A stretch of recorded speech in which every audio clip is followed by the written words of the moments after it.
ensure that our promises to Nigerians are kept and fulfilled. President Buhari says old ways will no longer work for Nigeria. At any point, anything comes up on this floor, we must, at all times, put Nigeria first. National Assembly reconvenes and the Senate names principal officers and inaugurates ad hoc committee to produce legislative agenda. NNPC is collaborating closely with the Department of Petroleum Resources to see that the right fiscal systems are in place. Oil and gas experts converge on Abuja with closing the gap in emerging challenges in the industry top priority. And Operation Puff Adder of the Nigeria Police, as Magajin Garindaura, kidnapped 3 months ago, regains freedom.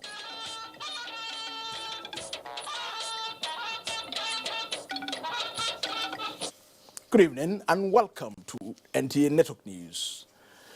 I am Muhammad Kudu Abubakar. The Buhari Media Organization has been charged to propagate the current administration's determination to end the security challenges facing the country and make it more peaceful and prosperous. At an audience with members of the group, President Muhammadu Buhari spoke of his irrevocable commitment to leave Nigeria far better place than he met it. Correspondent Adamu Sambo quotes the president as insisting that old ways will no longer function for Nigeria.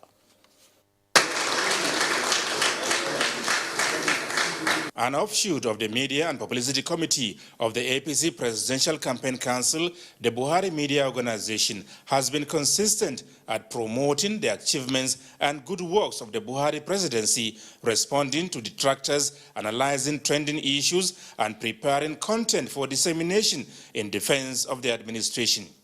President Muhammadu Buhari, who described the organization as key communication and information management asset to his administration, said he cannot thank the members enough for their sacrifices in the build-up to the 2019 elections victory. Despite attempts by enemies to twist and bend facts, most Nigerians know the truth. We would continue to intensify our efforts and ensure that our promises to Nigerians are kept and fulfilled. One message that is dear to me, that I urge you to propagate, is that I am determined to end the security challenges we face and make Nigeria a peaceful and prosperous country. While admitting that it is not easy to sell his administration's successes in the face of the powerful individuals and some vested interests still accustomed to the corrupt old order, the president, however, maintained that things must still be done the right way. If we promise change, then we must deliver it. This is regardless of whose interest we touch. There must be a manifest departure from the old order, while dealing with those who are determined to drag us back to the bad old days. Our government continues to grow in strength as we place a firm foundation for future generations. He implored the organization to continue their good work with commitment and determination, saying their love and patriotism for Nigeria can never be quantified or repaid. Both the coordinator of the organization, Malam Garba Shehu, and his chairman, Omonuyi Akinsuju, assured the president that they can only do better as Nigeria has formally transited to the next level. This is a success story of a group that is dedicated to a common cause. That cause is the promotion, the protection, and the advancement and the success of the Buhari presidency. We are conscious of the need to push your achievements beyond elitist boundary to the millions of silent and media underserved Nigerians at the base of the pyramid. We are resolute in ensuring that the story of your administration's legacy is told truthfully and documented for future generations whether the enemies of this administration like it or not. Mr. Akinsuju, for instance, enumerated the giant strides recorded in the fight against corruption, insecurity, as well as economic diversification, but stressed the need for strengthening and reinforcing the organization's capacity as media warriors to speak for and serve the administration better. From the State House, Adamu Sambo, NTA News. President Muhammadu Buhari has reassured Nigerians that his administration will neither fail nor disappoint on its promise of taking the country to the next level. The president, who stated these when he granted audience to a delegation of the Buhari Support Group Center, vowed to address headlong, genuine national aspirations. Again, correspondent Adamu Sambo has details. It never ceases to amaze me that you have kept faith even when I have not given you much or even anything in return. President Buhari saluted the faithfulness, persistency, and ruggedness of the Buhari Support Group Center for standing with him through thick and thin in his electoral and legal processes since 2003. Your interest in the growth and development of our country through good and honest governance and not personal gains or interests. History will not fail to positively record your contributions. With the 2019 elections now behind, the president said Nigerians have spoken loudly in favor of the governing APC, and therefore it is time to serve and serve well. We will not fail. We will serve honestly, genuinely, and with our heart and might.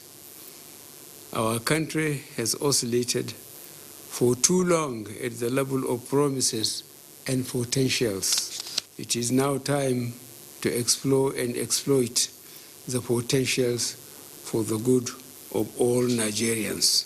It shall be accomplished. Leader of the group, Alhaji Umaru Dembo, expressed optimism that at the end of President Buhari's second term of office, Nigeria is bound to have worthy legacies that are unprecedented for posterity. We congratulate you for standing firm on your fight against corruption, intricate security for the nation, education, health, economic empowerment, provision of jobs for millions of Nigerians, agricultural, mineral, and industrial revolution, all of which were not easy to tackle with the position you found Nigerian economy a few years back.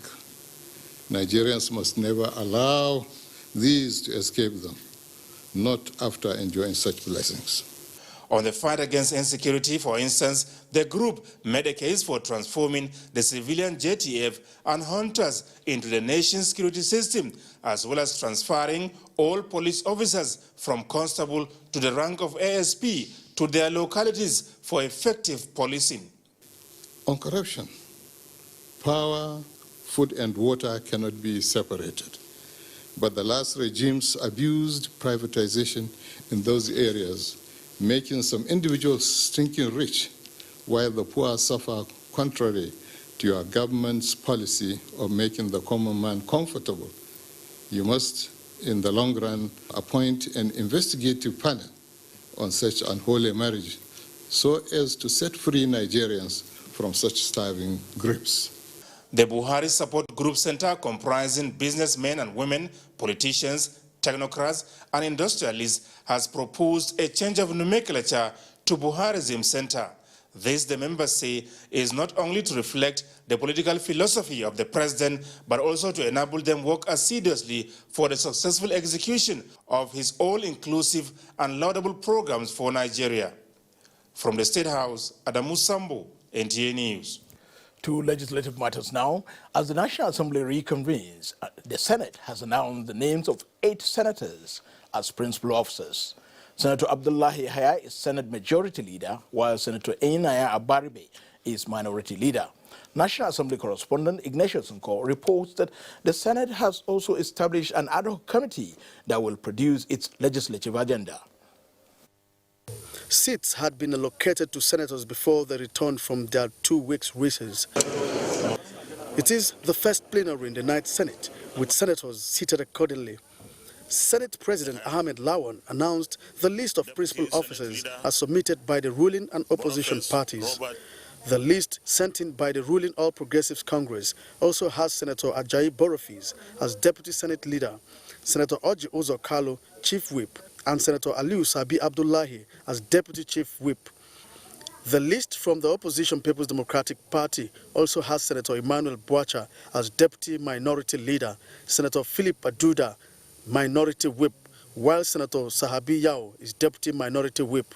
And I will try as much as is humanly possible to engage with all my colleagues, irrespective of what side of the aisle they find themselves. At any point, anything comes up on this floor, we must, at all times, put Nigeria first. In a season when majority of Nigerians are more concerned with outcomes that reflect their concerns, the best way to serve that interest is through cooperation and collaboration. The only motion for consideration came from Senator Ibrahim Oloribe from Kwara State. It called on the Federal Airport Authority of Nigeria to ensure installation and effective use of closed-circuit cameras in airports and for any staff found wanting to be prosecuted accordingly. That the Senate will resolve to urge FAN to acknowledge only accredited personnel on duty to be allowed in restricted areas of the airport. Reconfigure our airports, bring in equipments and gadgets that the agencies responsible for regulating the airlines should be held accountable. And perhaps we are not in tune with modern technology in our airports. Some senators called for same measures at seaports. The seaports are also very, very porous. What happens at the airports happens at the seaports. One more important place that we need to beef up security is the Nigerian railways. Yesterday it was Zainab Aliyu. Tomorrow it could be any of us. Senate sworn in Senator Mohammed Sani Musa as senator representing Niger East Senatorial District of Niger State. From the National Assembly, Ignatius Nkwo, NTN News. The House of Representatives has called for stricter aviation rules to avoid air mishaps in the country. National Assembly correspondent Laimi Ali reports that the issue of safety in air travel was debated at Tuesday's plenary under matters of urgent public importance. The motion was in reference to the recent incident at Port Harcourt International Airport, Rivers State, during which a commercial airplane overshot the runway, though no casualty was recorded. House members unanimously agreed that aviation facilities and personnel should always comply with international best practice to ensure safety in air travel.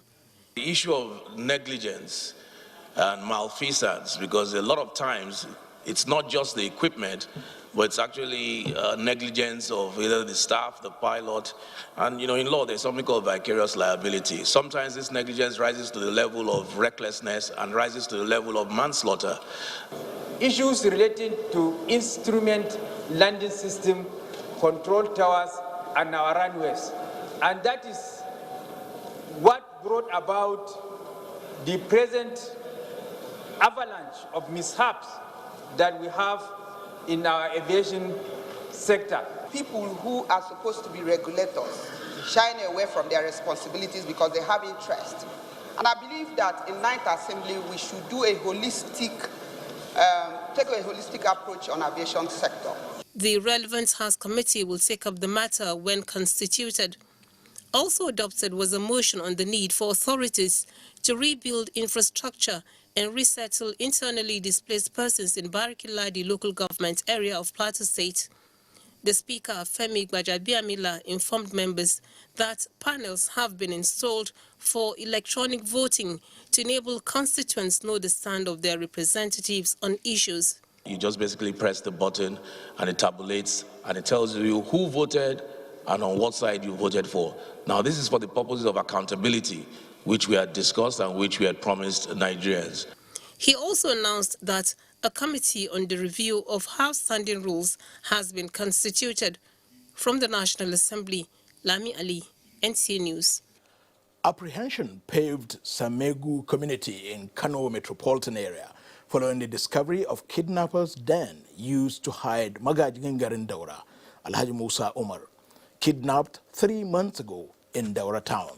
He was rescued by Operation Puff Ada of the Nigerian Police Force. Muhammad Rabiu Ali reports that 2 suspects were killed in the operation to rescue the Magajengar in Daura. This small makeshift was where Musa Umar kept by the abductors for 7 days at Samegu community in Kumboso local government area. It was used by those who kidnapped him as their hideout. Some people in the area told NTA News that the victim was brought to the area a week ago, but they did not suspect any foul play. Alhaji Musa Umar Daura regained his freedom through intelligence gathering by the Operation Puff Ada. Kano State Commissioner of Police Ahmad Ilyasu confirmed the rescue of the victim. This is the superlative, dynamic, as well as well-organized operations coordinated and carried out by Operation Pop Ada, coordinated and supervised by the Inspector General of Police to continue unabated. The Inspector General of Police definitely is going to make address on that.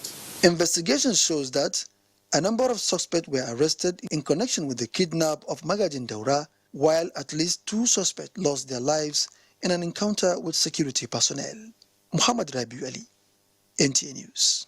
Now, following the news of the rescue of the Magajengar in Daura, Alhaji Musa Umar, relatives and friends of the family waited at his residence in Daura for his arrival. Many persons seen at the residence expressed gratitude to Almighty God for his rescue and commended the Nigerian police force for the gallant operation. In the meantime, the Magajengar in Daura has been received in Abuja by his son-in-law, Colonel Muhammad Lawal Abubakar, the ADC to the President Muhammad Buhari.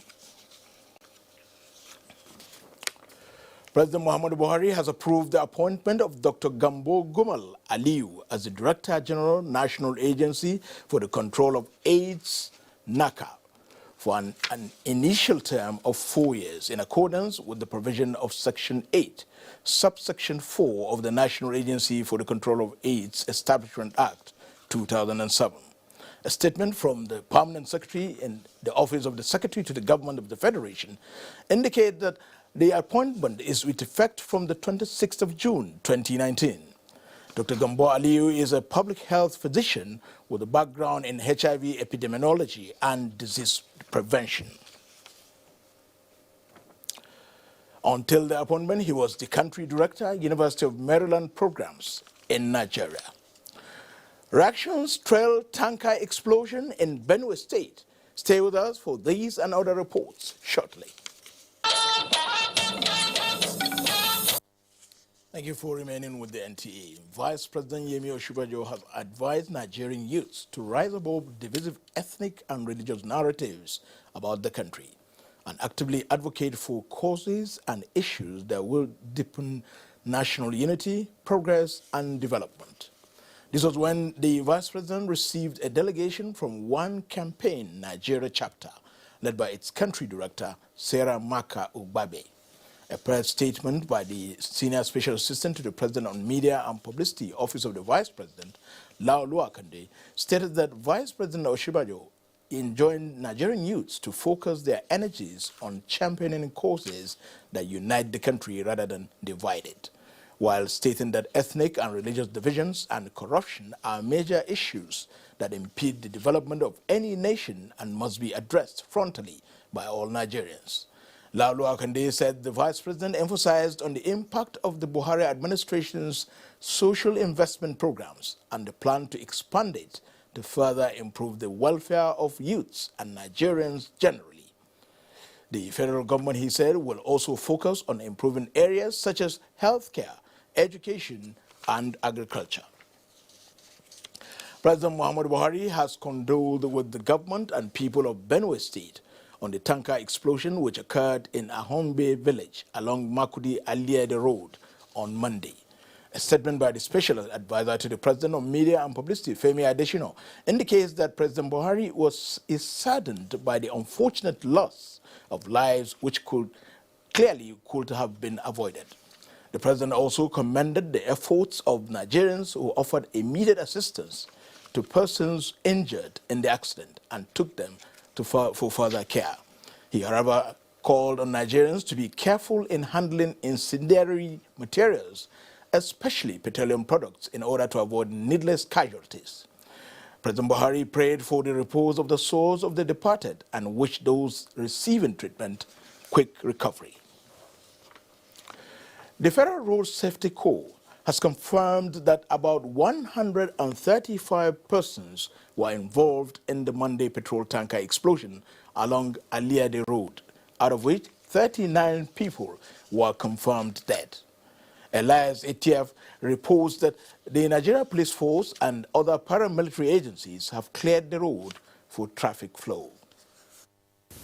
According to eyewitness reports, the truck loaded with petrol lost control and fell by its side, a development that attracted members of the community and other motorists who gathered at the scene, with some people scooping the discharging fuel. However, things turned ugly when an 18-seater bus that was said to have taken off from Oju local government area ignited a fire which resulted in an explosion. Personnel of the fire service, the Nigerian police, and the Federal Road Safety Corps and other sister agencies were on ground to contain the situation. That when they see such kind of cases, they should refrain from going because of fuel, because the resulting consequences is always immeasurable. You can see most of the victims of this accident from available information are those people who are passers-by who decided to stay and watch what was happening, and they were very close to the fire. Caretaker chairman for Gwe East and Oju local government councils, who visited the scene for an on-the-spot assessment, pledged to assist the injured in settling hospital bills while arrangements are on to bury the dead. As at the time of filing this report, many of the injured are said to be in critical condition. In Makurdi, Elias, ATF, NTNews. The Benue State government has imposed a 6 p.m. to 6 a.m. curfew on parts of Agatu local government area following crises in the area, which have claimed more than 20 lives and property unaccounted for. The Deputy Governor, Benson Abuno, announced this after an emergency State Security Council meeting held in Ogbagaji headquarters of Agatu local government area. Benaya reports that the Benue State government has also donated 2 million naira to support the victims' families.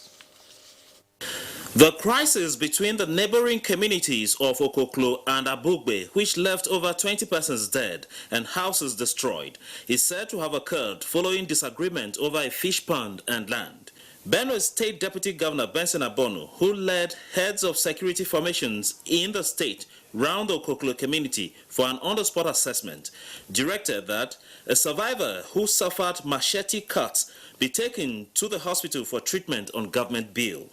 The caretaker chairman of Agatu, Usman Halilu, and Divisional Police Officer Zachary Ibrahim narrated that gunmen attacked the community on Sunday immediately after church service. Briefing members of the affected communities at the end of the Security Council meeting, the Deputy Governor directed that 2 persons yet to be accounted for be produced immediately and announced the sum of 2 million naira to support families of the victims to pay for the burial expenses. And now that it has resulted into the loss of so many lives, government has no choice but to take a drastic action, if anything, to serve as a deterrent to others. The communities now hope that this intervention by the state government will bring a permanent end to crisis in Agatu.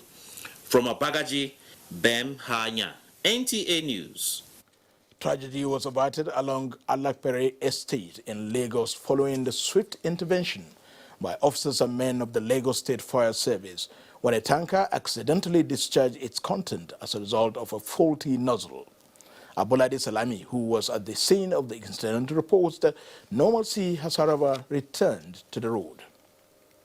The 33,000-litre fuel tanker en route Alakpere towards Old Lagos toll gate discovered spillage of its contents from a faulty nozzle. The incident, which resulted in commuters' panic, was however curtailed with the intervention of the Lagos State Fire Service officials, the police, Federal Road Safety Corps, Lagos State Traffic Management Agency, and Lagos State Emergency Management Agency. The emergency response of the traffic officials resulted in a successful transloading of the contents into another fuel tanker. Free flow of traffic has however returned to the road, and the affected tanker taken off to prevent secondary incidents. In Lagos, Abolade Salami, NTA News. The 18th Nigeria Oil and Gas Conference is underway in Abuja, with delegates preferring solutions to engage the government in more critical issues to close the gap of emerging challenges in the industry. Mia Ogidi has the report. Viewing the marginal fields from the skies within the Nigerian space remains one of the endowments. 37.5 billion barrels of crude oil in reserve, let alone the 201 billion cubic feet of gas reserve. 2.3 million barrels of oil is said to be produced on a daily basis, expected to contribute 3.73 trillion naira, representing 42% to the Nigerian national budget in the year 2019. Men and women of like minds here are preoccupied with how these resources can be best explored to move the financial chart upwards and to move away from fossil fuels to renewable energy. It's easy for us to go and copy and paste what other countries have done. But when you copy and paste, it may not work in your own environment. It hasn't worked for us. So we need to start thinking about different ways of doing the same thing so that we can actually achieve different results. The 18th edition of the Oil and Gas Conference is a mere rhetoric, as it were, but to foreign partners of Nigeria, it is a moment of new targets that requires no one to sit on the fence. How can President Buhari fulfill his promise of bringing 100 million people out of poverty without the oil and gas industry? This is an invitation to all, but realizing this needs some efforts from the government. One is standardizing regulatory reform so there's predictability. Secondly, of course, ensuring sanctity of contracts. Thirdly, the certainties around the tax regime. And fourthly, a dependable, independent judiciary. NNPC is collaborating closely with the Department of Petroleum Resources to see that the right fiscal systems are in place. A common ground found, but these delegates will be here for 3 days to reconcile the contributions of the private sector and that of the government for a shared prosperity in the Nigeria's oil and gas industry. Mie Ogidi, NT News. Still on the oil industry, the Organization of the Petroleum Exporting Countries, OPEC, says it is not unmindful of the volatility and challenges facing the global oil industry. Saudi Arabia's Minister of Petroleum Resources, Khalid Al-Fali, who is the chairman of OPEC Joint Ministerial Meeting Committee, however, says member nations are more determined to work together to stabilize the market. The re-election of OPEC Secretary General Mohammed Sanusi Barikindo, Sheikh Al-Fali says, will take OPEC to a great height. Correspondent Lydia Samson reports. An accomplished oil technocrat and veteran of OPEC, Mohammed Sanusi Bakindo's wealth of experience in the oil and gas industry distinguished his first tenure in office. The renewal for a second term did not come as a surprise to many who believe there is none more equipped for the job of OPEC Secretary General at the moment than the man Mohammed Sanusi Bakindo. Whatever it is that you do, you always do it with a great deal of passion and excellence and great communicator. So we're fortunate to have had you for the last 3 years. I think the stature and contribution of OPEC has been greatly enhanced.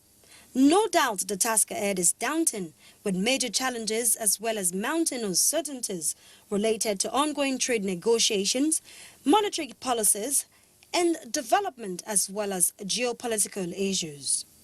The JMMC is resolved to vigilantly monitor the timely implementation of the extension for the production adjustment. The 176th OPEC conference analyzed oil market development since it last met in Vienna in December 2018 and revealed the oil market outlook for the rest of 2019 into 2020. This is to nib in the bud potential consequences of this development on global oil market. The commitment to a 9-month extension is unequivocal. It's very solid, very strong. With this decision, member countries confirm their continued focus on fundamentals and commitment to a stable and balanced oil market in the interest of producers, consumers, and the health of the global economy. That was Kende Olaleye reporting there. She reported Lydia Sampson's report. Former Governor of Ekiti State, Ayodele Fayoshi, has been rearranged before Justice Chukwujeku Aneke of the Federal High Court sitting in Lagos. Vera Chumba reports that Ayo Fayoshi is charged for money laundering by the Economic and Financial Crimes Commission, EFCC, on a 6.9 billion naira fraud.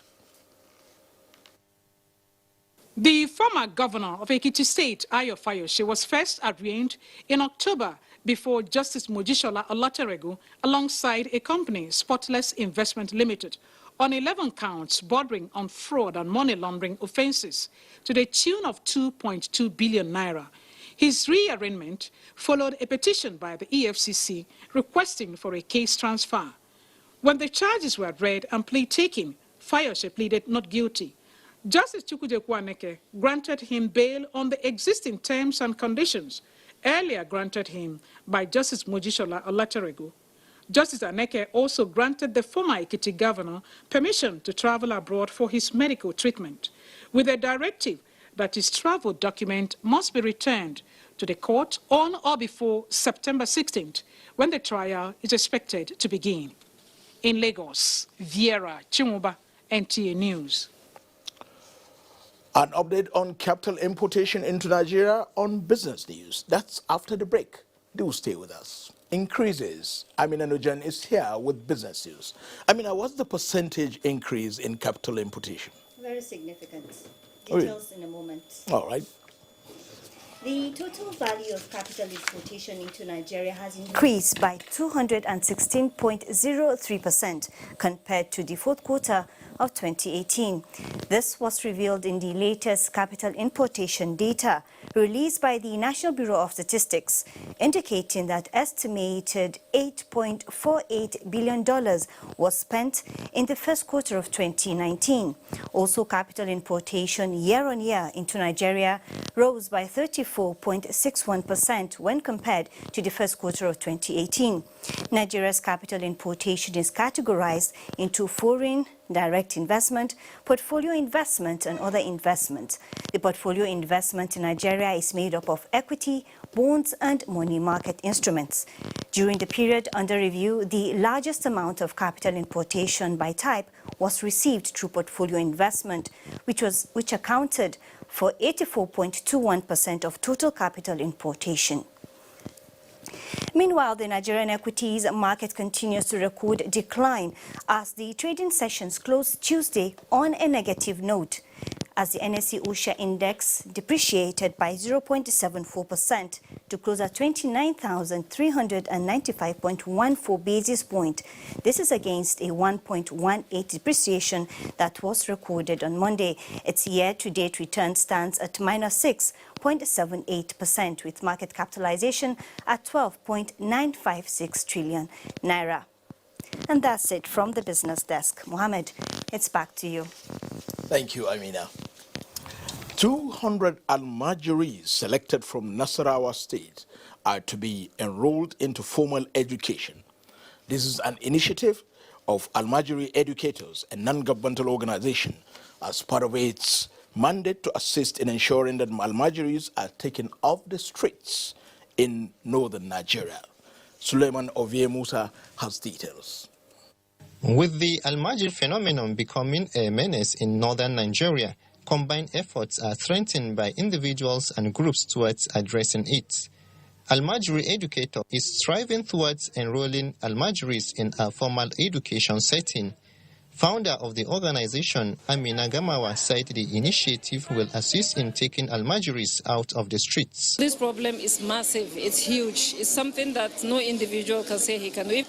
Anybody can just try his best. Maybe from donor agencies, international agencies, maybe we can at least do a little percentage. So it's just something that I believe one Almajiri off the street is a huge step. As Almajiri, begging on the street, looking for what to eat, gathering money to go and give to their mother, uneducated and without any hope for the future. For us, it is a danger to our society. In northern Nigeria, with the Arabic, this nation has a person who leaves his home in search of Islamic The Almajiris and their teachers are enthusiastic about the new development and pledge absolute support to the scheme. 200 Almajiris from each of the 19 northern states are to benefit from the program. From Kefi, Suleiman Ove Musa, NTA News. Welcome back. In his quest to sustain the live coverages of the 52 matches in the ongoing Africa Cup of Nations AFCON to Nigerians, the Director General of Nigerian Television Authority, Yakubu Ibn Muhammad, has solicited the support of the Nigerian Communications Commission, NCC. Joseph Johnson has the report. During his interaction with the Executive Vice Chairman of the Commission, Professor Umar Dambata, the Director General NTA, Yakubu Ibn Muhammad, reaffirmed the fact that profit is not the motive.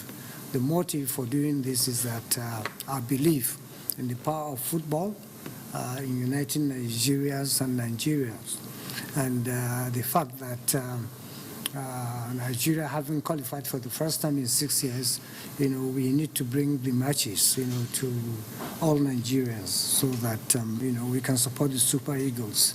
I assure you finally that we will look into this request immediately and ensure, we do the right thing by giving the necessary support, to the NTA and hotspots.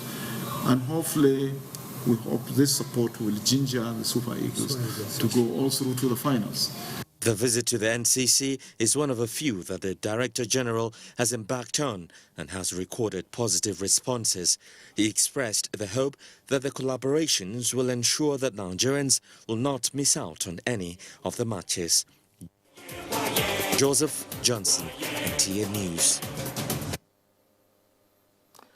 Still on AFCON, Benin and Ghana qualify for round of 16 as Nigeria take on champions Cameroon in the knockout stages. Details with Victor Azu on NTA's